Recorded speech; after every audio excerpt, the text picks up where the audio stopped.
Ladies and gentlemen of the YouTube world, what is poppin', locking, and what is dropping? I want to welcome every single one of you back to another series on the channel I like to call Recipes. And today, we have something very spectacular for you, every single one of you today.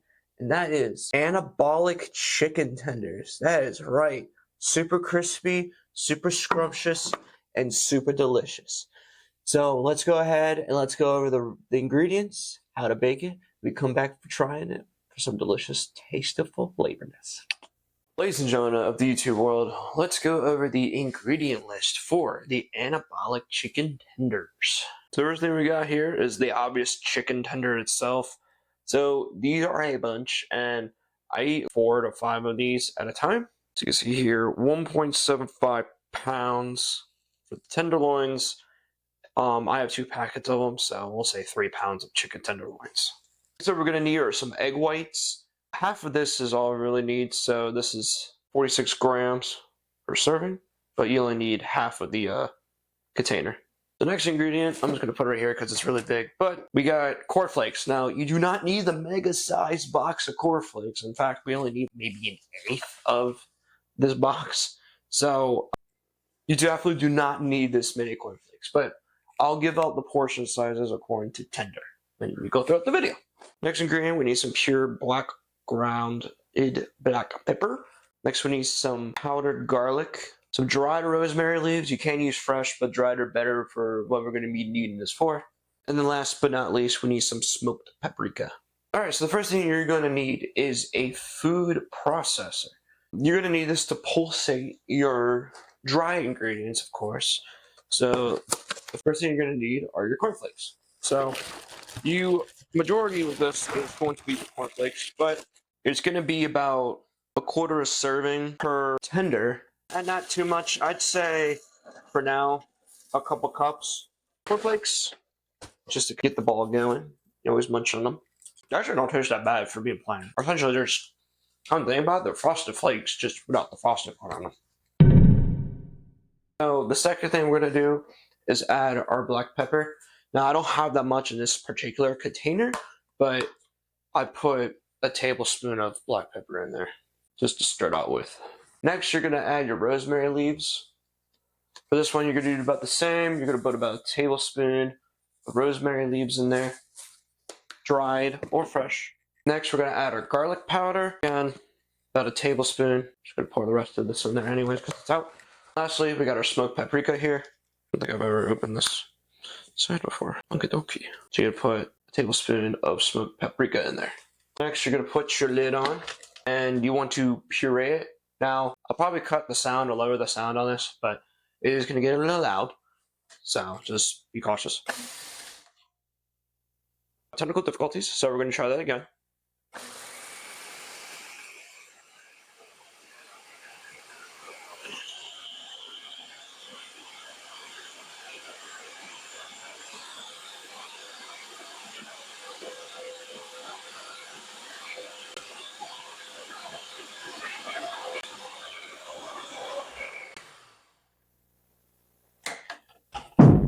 So your consistency should look something similar to this, but the rosemary leaves are still kind of there, so you want to try to chop up as much as possible. You'll get a nice whiff of the smoked paprika as well.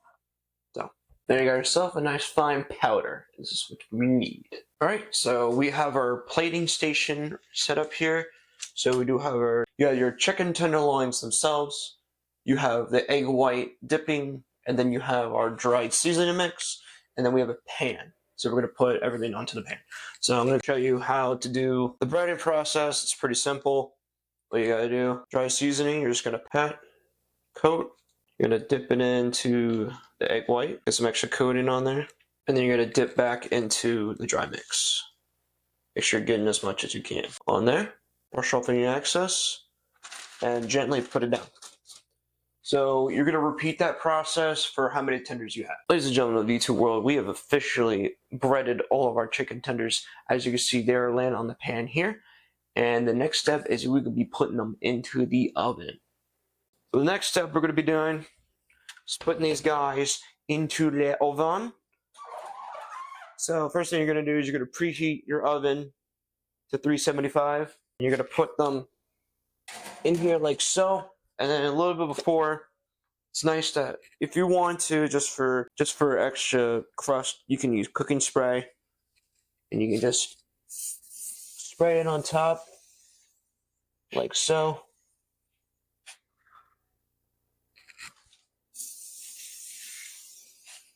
I'm using, this is coconut oil though, but you can use whatever coconut spray. And then you close that, and you let that bake for about 10 minutes. And then once that 10 minutes is up, you're gonna pull it out, flip every single tender over, and put it back in for another 10 minutes.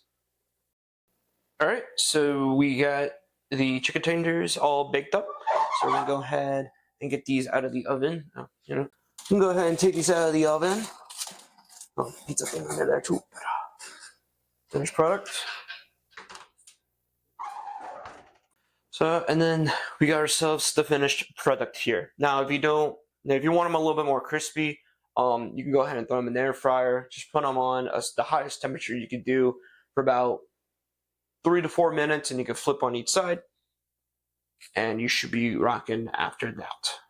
Ladies and gentlemen of the YouTube world, we have the finished product here, as I showed at the beginning, because show the finished product at the beginning, and then you come back, and you're like, I'm here, so let's go ahead and try it. So, to give them a little bit more of a crisp, you can put them in the air fryer on the highest setting for 3 or 4 minutes, and then you can flip them on each side as well. Some pretty good heating instructions from this, just because these do come out kind of dry, and to heat them to get them nice and crispy, you may want to put them in an air fryer if you happen to have one. If not, you can put them back in the oven. Just make sure it's super high temperature and put it in for about 3 minutes and just flip on each side, just so the edges or the outside can get nice and crispy. So I might go ahead and just show that process of best way of reheating these. So I love these little foil sheets because it's super economical.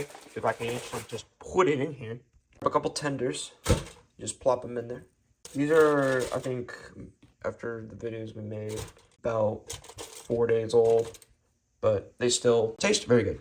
So take them over here, put them in the air fryer, turn that bad boy on, and then you're gonna put them on broil or the highest heat setting you got, and you're gonna do 4 minutes on each side. And then once you take them out, you're just gonna flip them and then put them back into the air fryer on broil for same temperature for another 4 minutes. So as you can see, the timer's done. Take them out. You get these nice little crispy edges right here. Simply what you're gonna do, it will fall apart on you like that. It's all right. Because the next step, it should fry up the rest. Just the bottom side gets soggy, just because all that moisture's been holding on to the bottom. And so when you broil it, obviously it cooks from the top. So put it back on broil and go all the way down to 4 minutes and let it cook the other side. That buddy right there. Look at that. Anyways, so we got the tenders. They're all cooked. They're super crispy. This one's a good piece. That guy right there, look at that.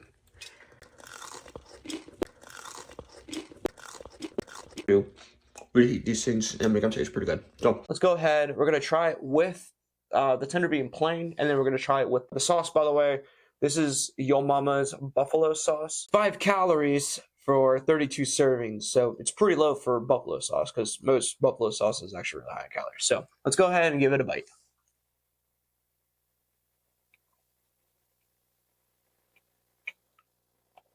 It's pretty good tender. So, granted, it is not your typical deep fried tender you get from McDonald's or Chick-fil-A, just because we didn't fry it, we actually baked it. So if you do smaller portions of these and you put them in the air fryer, it'll come out a lot crispier.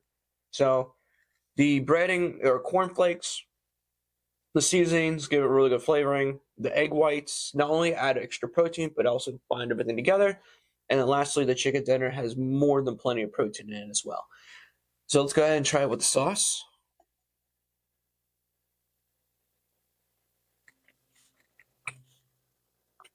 So the sauce gets real good flavoring. It binds well with the coating, and overall it's pretty good. So there are way better buffalo sauces out there, I will admit, but this is just the lowest calorie one, so we just have to go with it, unfortunately. So the macros will all be at the end of the video. The servings are 3 tenders each, and a good side if you want to put them with this. Some baked potatoes would be excellent, kind of mimic like a chicken tender and French fry meal. be absolutely amazing for that. But these not only are super good, but are very high in protein, low in fat, low in carbs, as well as low in calories for your typical chicken tender meal. So I hope every single one of you enjoyed the video, and I will catch you guys later on whatever I'll put next. See ya!